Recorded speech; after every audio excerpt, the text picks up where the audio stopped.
back to the One of the Family podcast by Blue Circle Cement. I'm your host, Aisling. On this episode, I'm joined by Beth Skinner, a recently qualified Level 3 bricklayer, to discuss her apprenticeship and the advice she gives anyone considering starting an apprenticeship.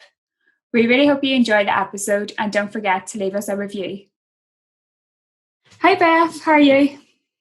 I'm good, thank you. How are you? Yeah, I'm good. Thanks for joining us today to talk about everything to do with apprenticeships. So can you give us a wee bit of background on your own apprenticeship?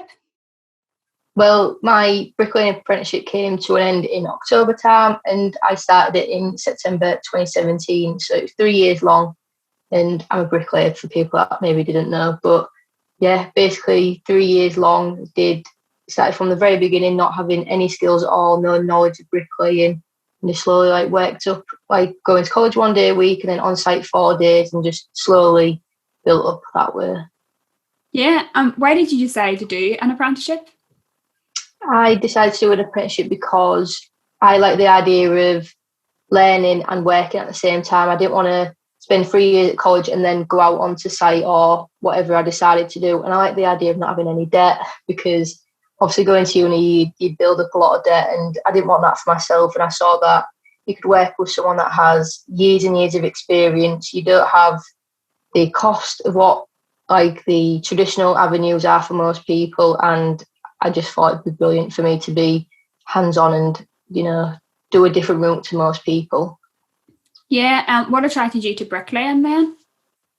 I was originally wanting to be a property developer, so I loved the idea of seeing something that was to the ground, not very appealing on the eye and just really run down. And Hums Under the Hammer was my actual favourite programme. I loved it. And just seeing how people use their knowledge and their skill to turn something around and obviously make a profit from it. But I just love seeing that side of construction and being able to,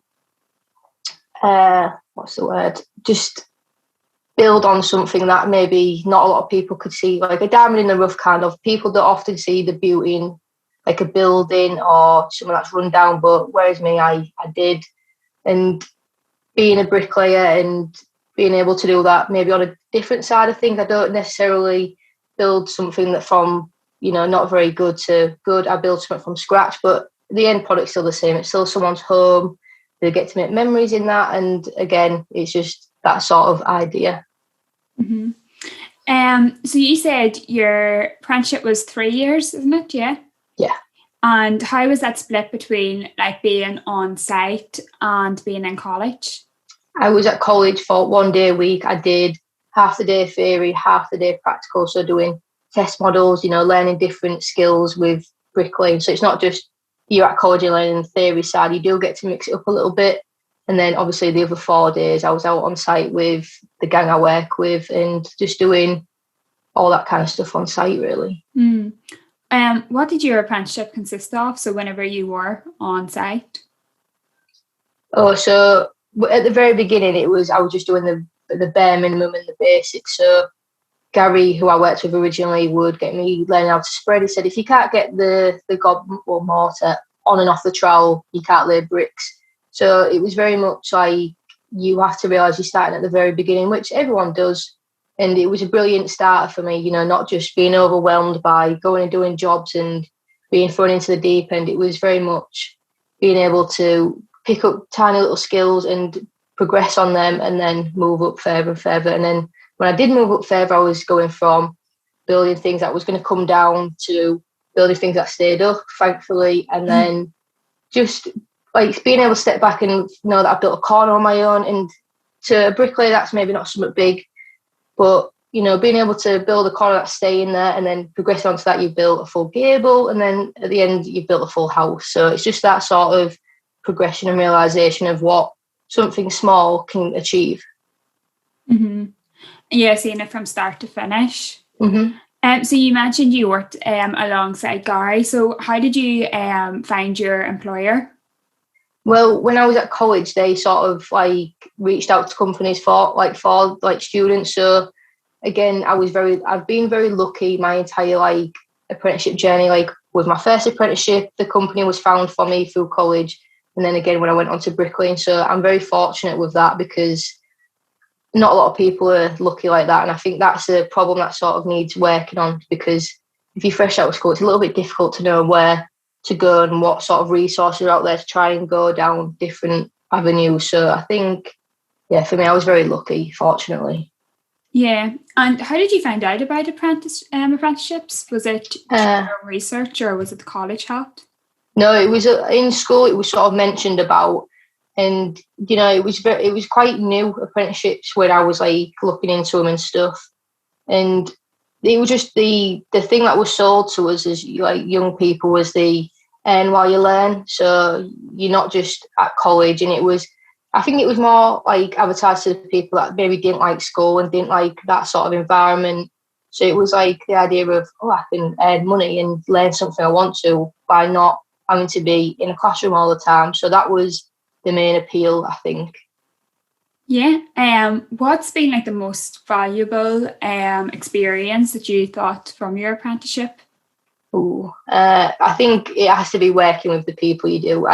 People think like that you earn a lot of value because you're then a skilled tradesperson, but being on a site and working with, men that are 40 years old but act like 4-year-olds is probably the side people don't see, and it's the most brilliant side of construction. So that's the most value to me, because I have like friends that are double my age, but you have so much fun and you take a lot of value of that because it grows you as a person. And yeah, I have the skills to go out and have a business one day, or a big company and everything like that. But having those sort of like people along the way, no matter if you make mistakes all the time, or you need a shoulder for something that's going on, you've got to value the people you have around you and their skills that they pass on to you. There's a lot of gratefulness I have for the people I work with. I've learned a lot and I've grown a lot as a person because of them. And do you think, like, obviously you've touched on like there's it's quite fun working on site alongside other people and stuff. Do you think there's like a lot of misconceptions around apprenticeships and the experience some people maybe have?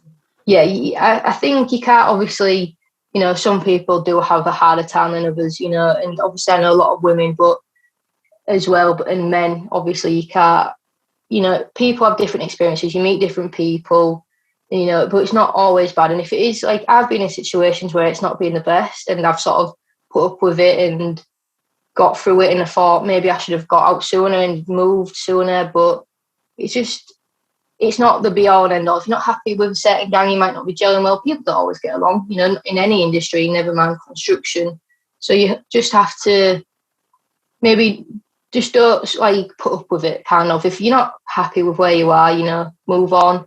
But yeah, people have the misconception that the industry is very like brutal, and it can be, but a lot of the time people stay because the people are brilliant and you get on well and you have a laugh every day. The jokes and the pranks and everything like that, you can't beat it, and you don't get it anywhere else. But again, I just think, sometimes you fall in an unfortunate situation, but just, you can move on. There's different people out there. There's thousands upon thousands of people in the industry. So don't think if you've had one bad experience, it's going to be the entire thing, because it's not. Yeah, definitely. Now that you've finished your apprenticeship, how's your role changed? I have to do a lot more. I can't use the excuse that I'm an apprentice anymore because I'm fully qualified. But I think I've always had put a lot of pressure on myself to do everything right and well. But now being fully qualified, there's, you have to kind of look after yourself, so to speak. And, even though I've got people that, still teach me, like Graham, who I work with now, teaches me and he understands I'm going to make mistakes. He's not, he makes mistakes. I've seen him get many a window wrong. So I think just that idea of, I might be self-employed and I might be a bit more independent, but I just think I've always got the support, and it's not as dreadful as I thought it might have been. But yeah, a lot more of responsibilities on my shoulders. Yeah. What kind of jobs are you like currently working on, or are you like most recently finished?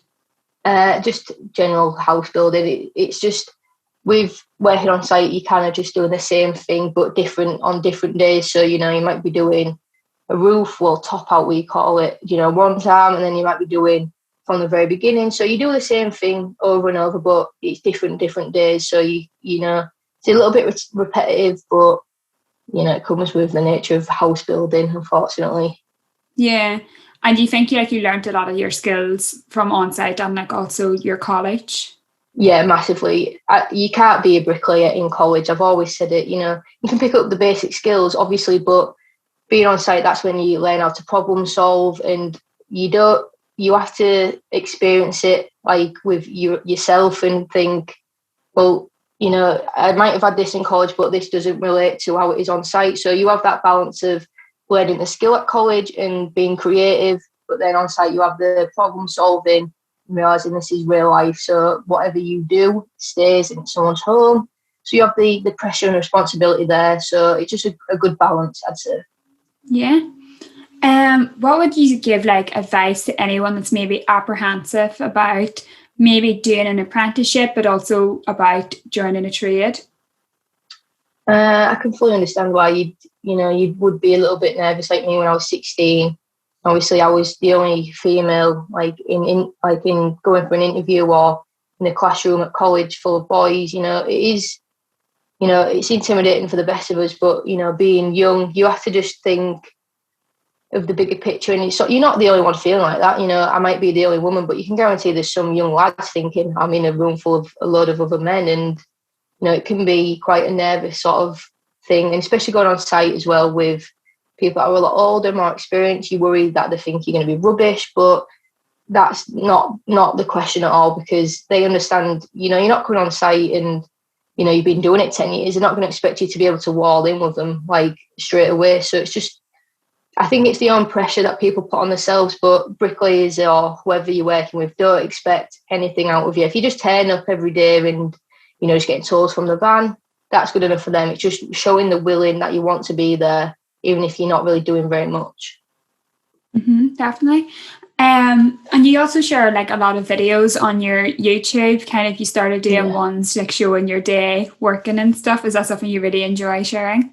Yes, it's quite difficult to be able to do it all the time, because, like I said, on site is very the same thing that you're doing, and obviously, when it's my own thing. When I'm at work, I like to be at work and I like to work hard and get stuff done. So I sometimes forget I'm trying to record something and show the best of the day when you're in two minds of I want to show you the best day, but I'm also trying to work, and that's where it's quite difficult.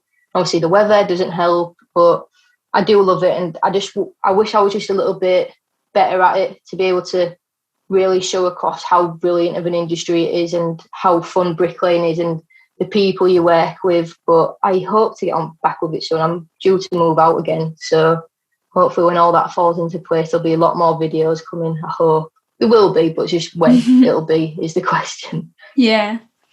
And what would you say to any young girls that are maybe considering taking up a trade but are maybe a bit apprehensive as well? Just do it. I know it's easier said than done, but at the end I always think to myself, if I get nervous doing, podcast interviews and, doing different things where I've got to put myself out there like YouTube, I just think one day I'm not going to be around. So I just have to think I'm nervous now, but once it's done, it's done. And, don't live with the thing of what if. There's women I know that have, at the age of 30, gone into bricklaying and wish they'd done it sooner. There's people that have tried it, not loved it, and then they've gone and done something else and have loved it. So it's just that thing of don't regret. If you try it for a month, that's a month of your life that it's not gone, but you tried something, you now know that you don't really like it or you love it, and then you pursue it from there. Don't live with the regret of not just trying. You don't have to get into it and do it for the rest of your life. Just try.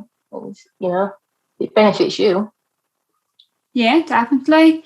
Thank you, Beth. Where can people follow you on your social media?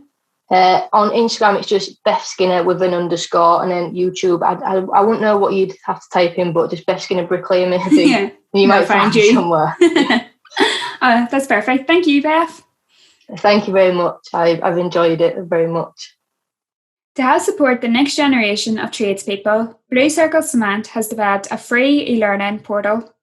All the content was developed alongside colleges and was based on the college curriculum, particularly on the principles of construction. If you're a college lecturer or a student, you can access this free content via the link below. The portal includes videos and self-assessment documents to help students build their on-site knowledge. And we have recently added new content on best practice and on-site health and safety. Check out the link below to register for a free account.